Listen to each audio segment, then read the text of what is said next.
That night, my husband and I went out for a walk with our 1-year-old baby. The streets were dark and quiet, with only the dim glow of streetlights guiding us.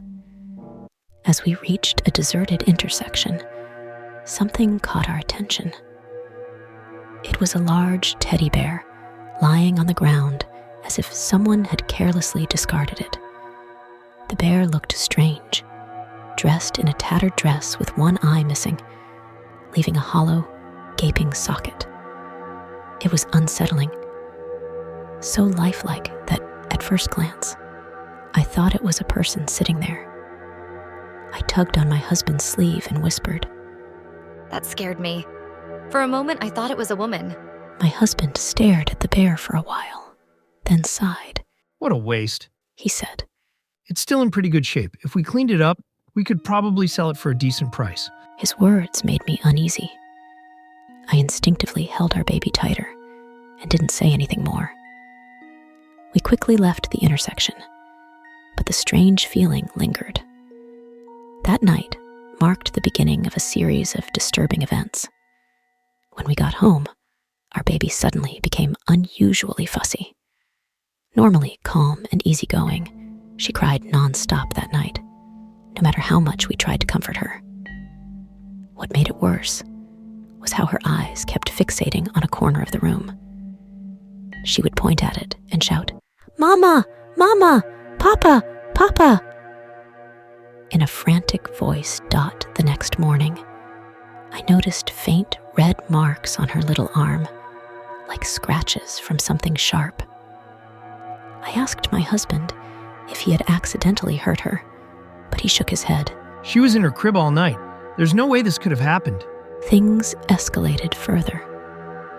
In the middle of the night, I woke up to the faint sound of footsteps coming from the living room.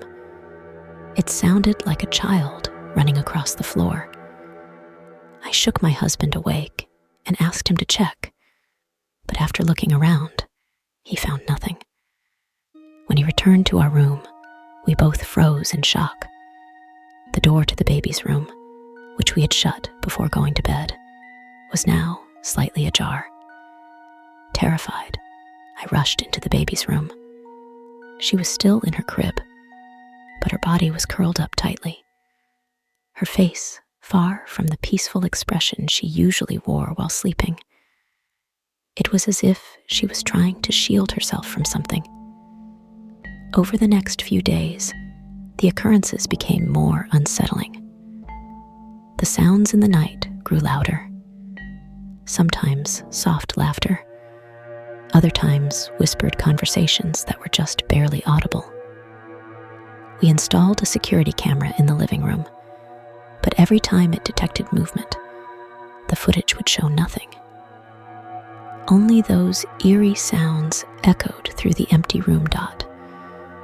For some reason, my thoughts kept returning to the bear we had seen that night. Could it be connected to all of this? I told my husband we needed to go back to the intersection and get rid of the bear. But when we returned, it was already gone.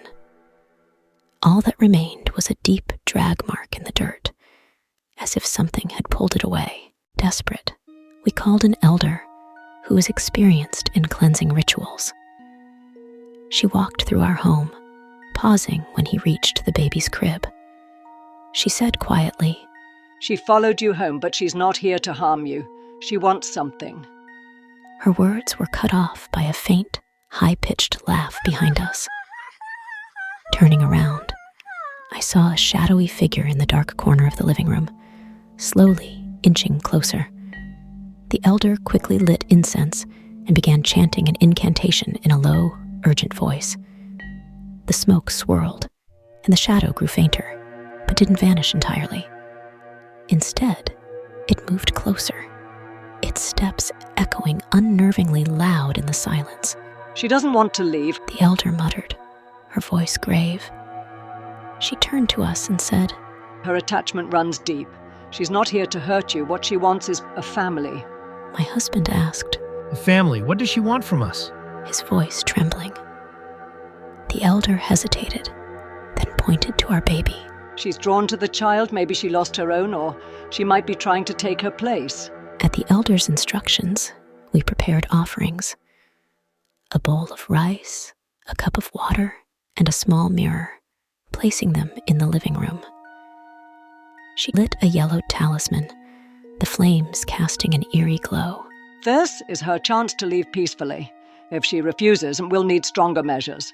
The ritual began, and the air grew heavy, as if an invisible weight pressed down on us.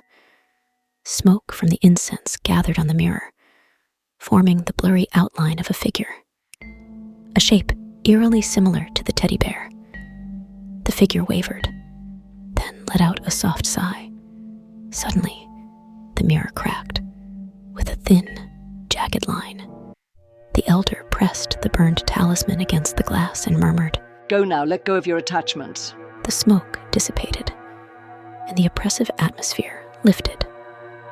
On the bowl of rice, there was now a faint handprint, as though she had left her final mark. The strange events stopped. Our baby returned to her cheerful self, and the house was finally quiet again. But as I was tidying the baby's room a few days later, I found something beneath her pillow. A small, old button with a faint, rust-colored stain. I threw it away immediately, but a chill crept down my spine. Had she really left? Or was she still here, hiding in the shadows, quietly watching us? If you want to see my videos faster, please like and subscribe to my channel and press the bell icon to get new video updates.